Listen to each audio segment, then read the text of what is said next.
When nerdy teenager Peter Parker is bitten by a genetically altered spider, he discovers he obtained super strength, web-spinning abilities, and other spider-like powers. Parker soon finds himself battling scientist-turned-villain Norman Osborn, who adopts the alter ego of Green Goblin. As Parker's troubles begin to pile up, he looks towards Arachne, a mythical spider goddess, for inspiration. That's fake. It's real. No! It's real? It's real. Where is Yes. that? I demand to know, where is that? Is that like a Disney thing? I'm not 100% sure if it was Disney, but Spider-Man Turn Off the Dark was first performed in 2011. Wow, I did not know that. There's a musical of Spider-Man. Yeah. That's awesome. Okay. I do believe it kinda... Not a lot of people liked it. I think there were a few things that went not as well as they could have in the production. So a lot of people kinda blocked it from their memory. Oh.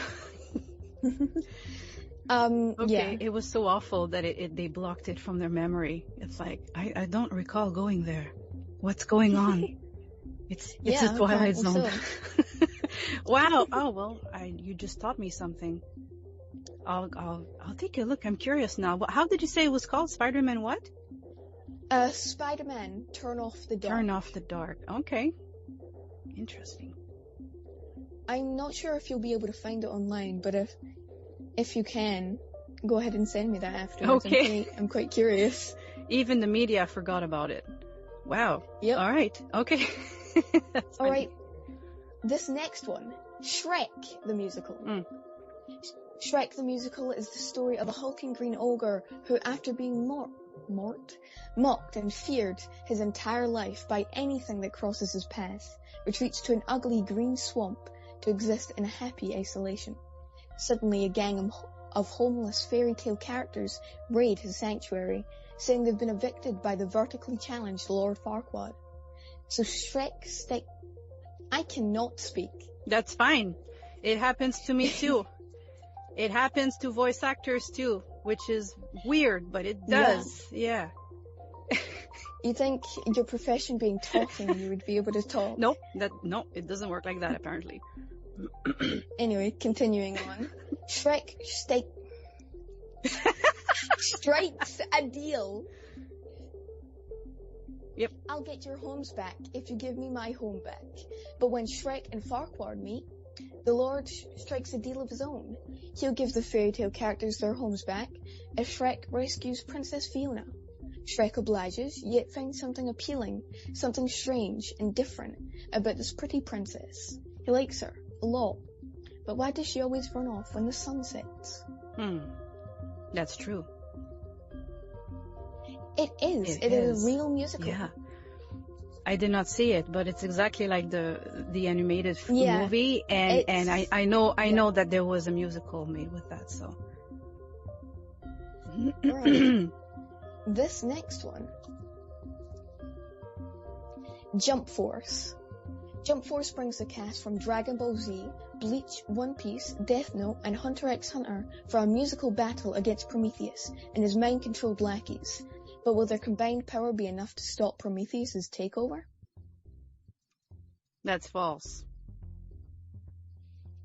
Correct. Yeah. It is actually a game. Aha.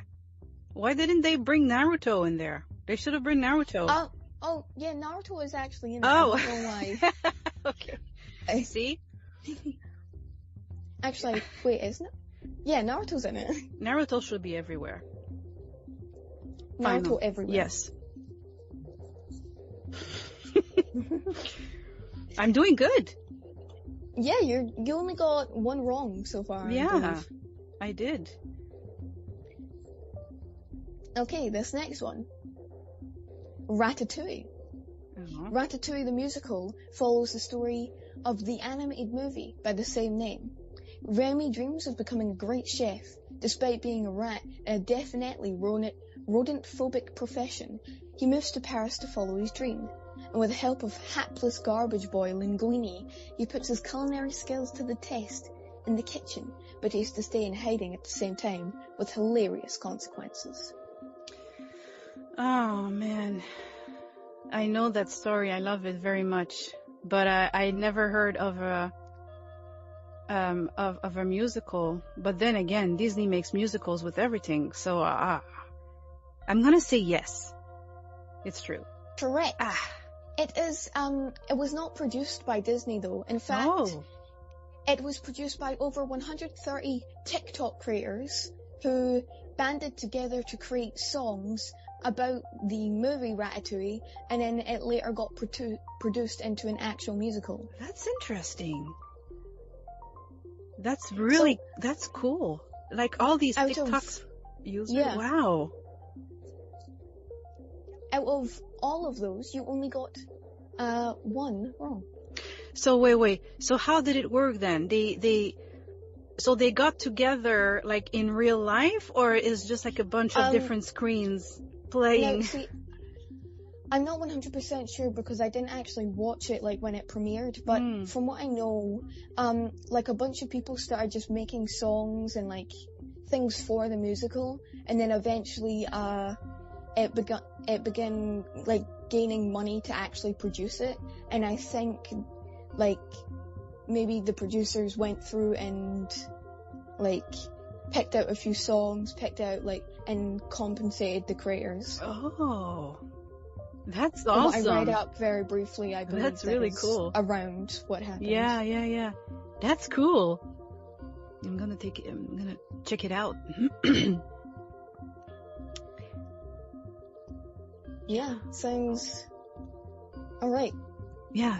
I didn't even finish my sentence. So back to the questions. Yeah. There's only a few more.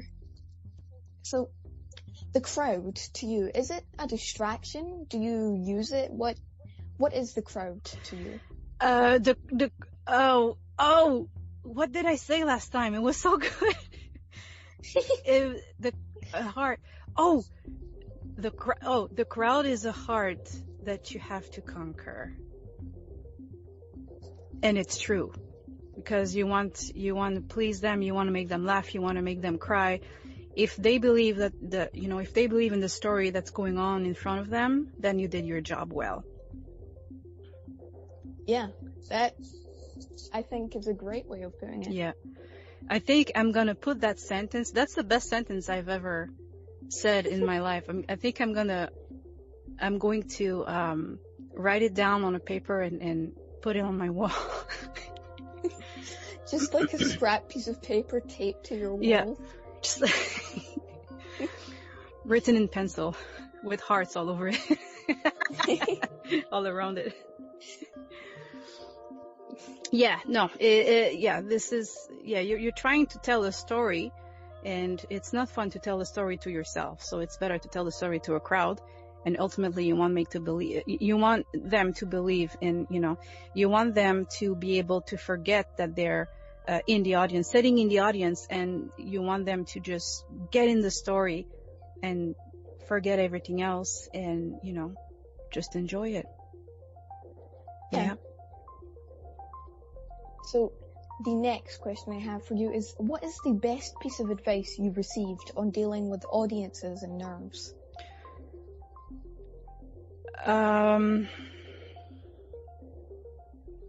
Oddly enough, I can't think of any advice I've received. I learn your lines. See, it's a really simple piece of advice, but just knowing your lines, or even like, if you can, know kind of the cues you need to take and when you need to do certain things or say certain things, it's just, then you'll forget about the audience. At least that's what I've heard from other people. Well, and that's true. And I said it also before, as soon as you start playing on stage, your lines, if you know them well and you rehearsed before, and I mean, everybody rehearsed before, they don't throw you on the stage like that. You feed of each other, the actors, we feed on each other's response, and it just flows. It flows naturally. The story flows naturally. And yeah, you forget about the audience and you're just part of a story. You're a different person on stage. You know what? Now that I think about it, yes, that would be one of the advice that I remember, is that, you know, sometimes, even though you learn your lines, it will happen sometimes that you do forget. You have a blank for some reason. And when that happened, if most of the time the other actors will know kind of your lines, you know, that they will know each other's line. So not, you know, not 100%, but they will know. And so those actors, when they see one of their peers on stage having trouble like that, they can come up, improvise with something to bring back, you know, the line or the attention to that actor. For instance, I remember while playing Beauty and the Beast, there is you've seen the movie, right? I haven't. Oh, you did not. Oh. But okay. That's mainly just because I know the basic premise. Right. Just I've never really until recently actually had access to movies like that. Okay. Well, to be fair, this is a pretty old movie as well, so yeah. That's fair. Well, there is a part towards the end before the town goes into a fury and wants to kill the beast. Belle is in the middle of it all, and she's trying to tell them that the beast is not a bad beast. It's not a bad person. The beast is a very good, gentle soul. And she was supposed to say, "I'll prove it to you," and, you know, get the mirror out. Because the beast, before she went out to town, he gave her this mirror, and he was saying, every time you want to remember me, look in the mirror and you're going to see me and what I'm doing. And, you know, so basically he gave her a way to spy on him. So she says, she was supposed to say, "I'm going to prove it to you." And at that particular time, she had a blank, right? And because she was telling them, well, she was telling the town, "No, he's a gentle beast. He's not a monster," right? And then she had the blank, and one of the townspeople improvised, and that lady said, "Well, prove it," right?